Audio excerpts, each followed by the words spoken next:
hari abantu bafata ino product yakona uyikoresha agatangira amagambo menshi ntagikora ibiki n'ibiki, ibyo ni ukubeshya, bakavuga ibintu byinshi cyane bigiye bitandukanye.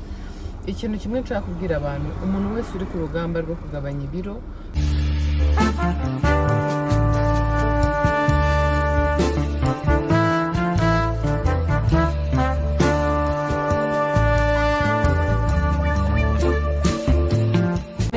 amahoro y'Imana bane namwe, kanizere ko mumeze neza.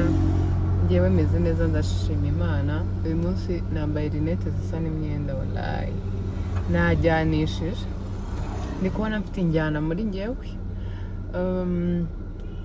Hari abantu nabwiye yuko tuzavuga kuri iyi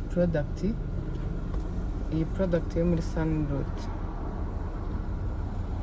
Reba neza, abayizi murayizi, icyo yabakoreye murakizi. Iyi product yakoreye abantu benshi, ariko rero hakaba hari n'abantu itarakorera bitewe nuko bakora aya makosa. Abantu rero muyikoresha mugakora aya makosa, cyane cyane iyi minota mike yangiye kubaganirizaho ni mwebwe reba.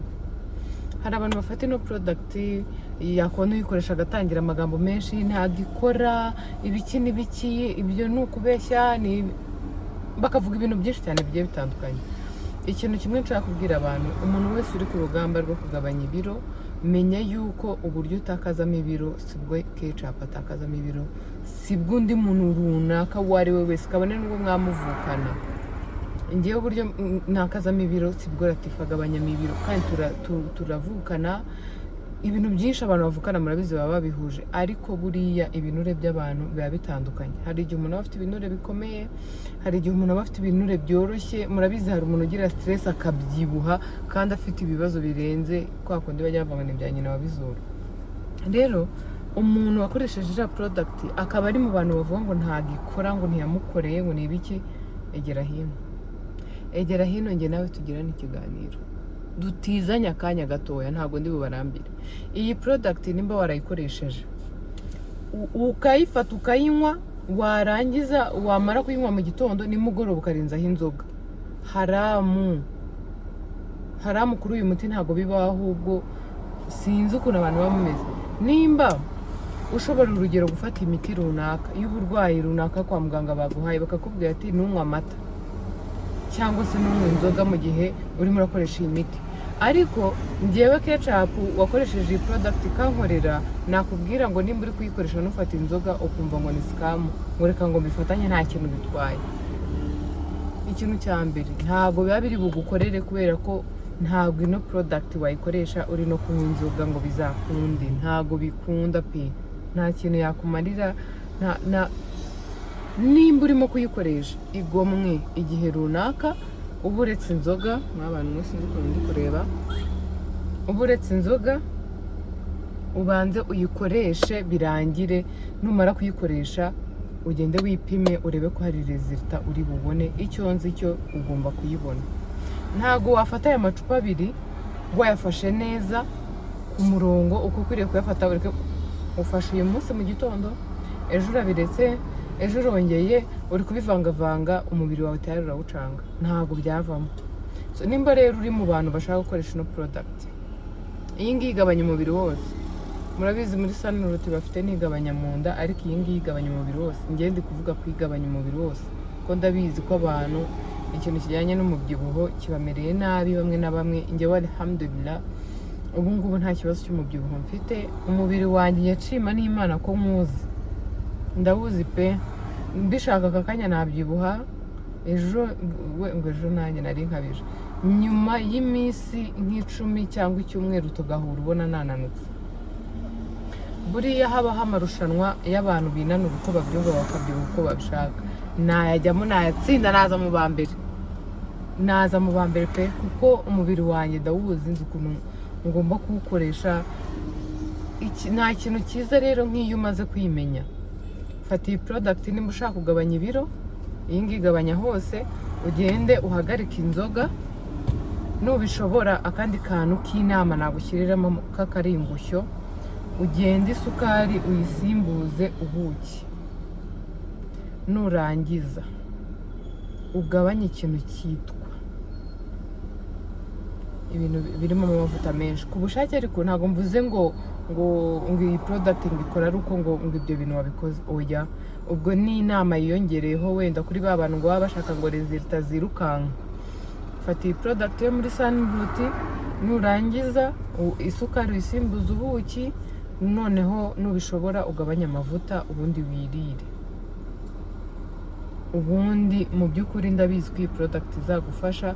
Ikindi nimba ugiye kuyikoresha, wigendera mu kigare ngo urugero ngo meruka ngo ku munzani ngo mu byumweru 3 bishize ngo mfite ibiro wenda tufate 90, ukahita ubutangira kuyikoresha nko mu bindi byumweru, ntiwipimye, nta kintu na kimwe ukoze, urayikoresheje, nyuma yo kuyihagarika nabwo ibyawe bibaye mu kuvuga ngo ntikora, utangiye ngo wipime ngo wumve ngo none se ngo ko ntabyo mbona. Nshuti zanjye, urugero waba uri mu biro 90 mu byumweru 2, ukagabanyuka cyane ku buryo buri muntu wese atangira kukubwira ngo washizemo, ngo washizemo. Abantu bakunda ibyo bintu muze hano muri comment mumbwire ngo nkunda umuntu umbwira ngo nashizemo nyuma y'iminsi ngaho mfashe regime cyangwa ngo mfashe product runaka igabanya ibiro. Ntago bibaho.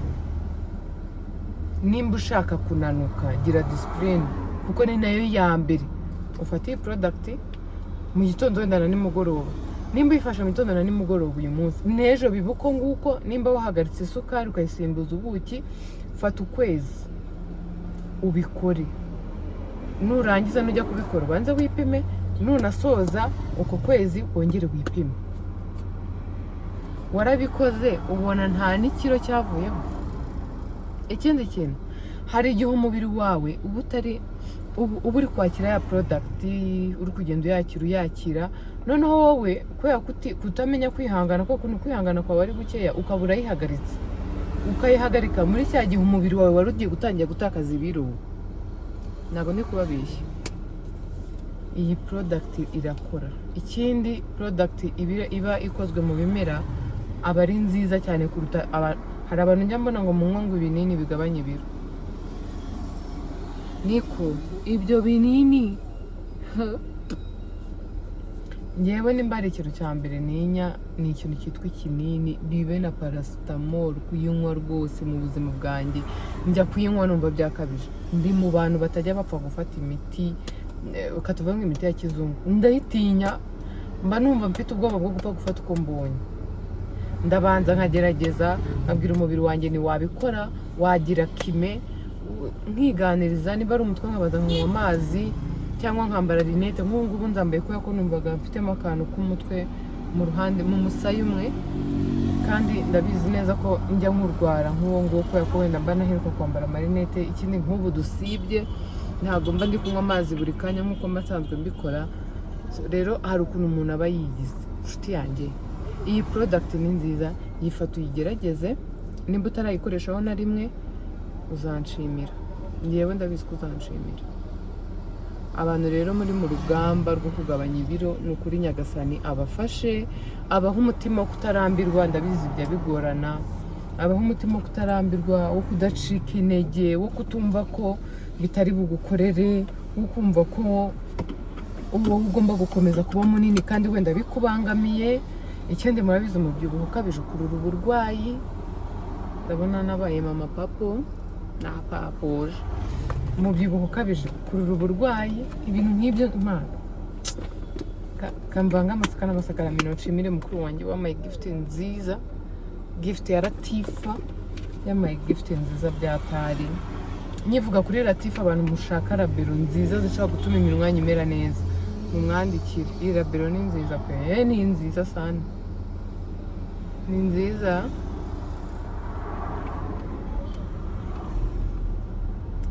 Ngize ngo imodoka irijyanye. Iyi rabero ni nziza. Mwumve ukuntu mfashe umwanya nkahagarara ntaragera iyo ngiye, kugira ngo mbanze mbwire abantu mushaka kugabanya ibiro, mbakubitemo akantu keza k'ubwenge, akantu kari bubafashe.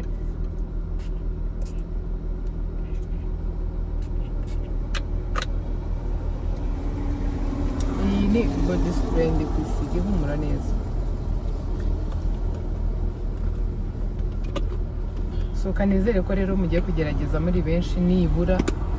Ikindi, abantu mwansabye nyine ko mbibabwiraho ndabasubije. Ikindi abantu mujya mumamagara mukambwira ngo wadusobanuriye ngo kuri iriya product ngo igabanya ngo ibiro hose ngo mu buryo bwimbitse, ndibaza ko namwe mbibakoreye pe, kuko hari igihe ngewe umuntu amamagara abantu mujye munanyihanganira ukaba wagira ngo nagusuzuguye cyangwa iki. Ni ukuri hari igihe nshobora kukwitaba nzi ngo tujya kuvugana umwanya mutoya ngasanga bibaye umwanya muremure ntibikunde, nyine nkahita mvuga ati wenda ntabwo biri bukunde ndabuze n'ibiki, bikaba biranze. So rero amahirwe masa, courage, ndabakunda cyane. Abasilamu mbifurije kuzagira irayidi nziza, Imana izatwakirira igisibo, yumve ubusabe bwacu, idusubize, idukorere bya bindi byose twifuza, iduha amafaranga menshi.